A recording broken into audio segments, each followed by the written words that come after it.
Hey guys, I know it's been a long time since I've updated you on my career, and so here it goes. And I hope the title is not misleading. This is mostly just like an update, and this is going to be taking me into my next phase of this channel, which is the road to DNP. So I am trying to I'm not trying, I'm going back to school in the fall. So let me backtrack a little bit. I've been in the OR for 2.5 years now. I still am. I do per diem. I know it's probably a shocker to you guys, but it's not my main goal or aspiration in my nursing career, and I'll get to that. And I hope this video is not like 20 minutes long, but there's so much I could get into. But I will do separate videos, and I'll do road to DNP videos with my progress for the next 4 years. So I'm going to be doing part-time 4 years for my family practice DNP. And there's so much that I can go into. But first off, I'm not saying anything bad about the OR. I love the OR. It's just not for me. And I think what brought me from, I think my last video was 2 months in the OR to now 2 years. I found out that after 2 years that I became very repetitious in the fact that I was just going through the motions. And yes, I was learning and seeing cool things, but I feel like I wasn't really moving in the right direction. And you know what really brought me to the enlightenment of wanting to go back to school was that when you hear the anesthesiologists and the surgeons and residents speaking in the room, and you realize that you can't really hold conversations with them depending on what they're talking about, it made me feel like, wow, I really need to step up my game. I really need to go back to school. And that's what drove me to go back, because technically I wanted to go back for my DNP in the past before I got this opportunity to be an OR nurse.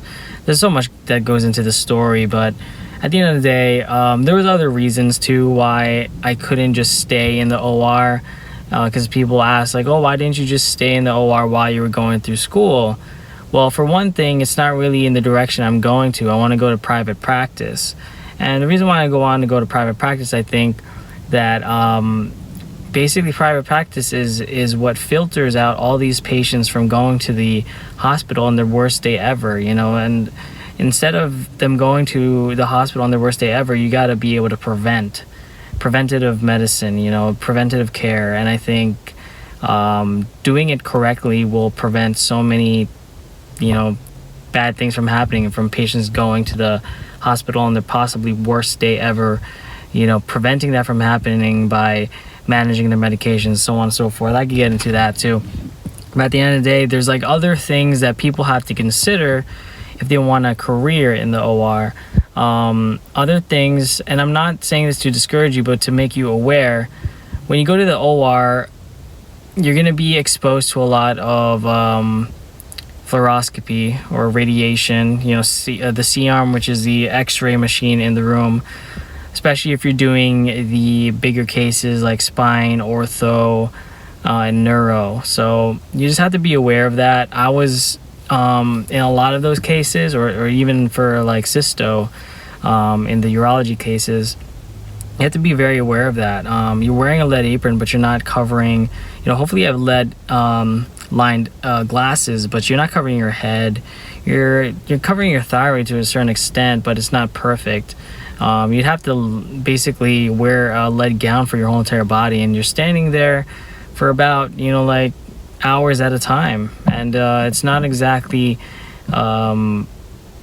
it's not a good thing. If there's a way that you can like not be exposed so often, that'd be good. And of course the surgical smoke, that's not a good thing either. I mean, there's like some kind of statistic out there like an hour or so just go smoke is the equivalent to like 10 cigarettes, something like that. I don't want to, don't quote me on that, but I just know it's not good to breathe in. And not everyone is using smoke evacuators nowadays. So like those are the things that you have to be aware of. I'm not saying that again to deter you from being in the OR, because there's definitely amazing things that I miss about being in the OR. I'm now, if you're wondering, I'm not working there full-time, but I'm working full-time as a neuroscience nurse at the Neuroscience Institute. I don't want to I was about to tell you where I work, but I'm working as a neuroscience nurse, pain management nurse, neurology nurse, all those specialties into one private practice office. And it's great. I'm seeing a lot of things, and it's gonna help me later down the road, and being an MP. So that's what I'm doing full time now. And I have to say, like, I am getting bored certain times of the day. I have to get up. Whenever there's procedural things, I get involved. So those are the kind of things that I'm, trying to get over right now. That's my hurdle. But ultimately, like, what I'm learning as far as the medications, the refills, and going through like patient cases and speaking to patients on the phone, like, and encountering like things like post-op, pre-op in the office, it really helps with my full like knowledge base as far as neurosurgery. And it's good. I will say, yes, being an office nurse, it can get very boring, and it's just really a stepping stone for me to become a nurse practitioner. So once I become a nurse practitioner, I could get a perfect place in that office to be working at. So anyway, back to the OR, I want to just say that, like, I miss it so much. I still do work at my place. I was about to say again, but I still work per diem as an operating room nurse, and I can't let it go completely. I don't want to lose my skills. Not only that, I see amazing things in the OR, and it's like something that people would probably be paying others to try to see these surgeries, and I have the pleasure of being able to be involved. So yes, it's stressful. Yes, it's I feel like I'm not using my knowledge as much as I would be able to as a nurse practitioner, but it's still fun. It's still great. So I don't want to, again, let me just sum up this video before it goes on for too long. This video isn't to deter anyone from being an operating room nurse.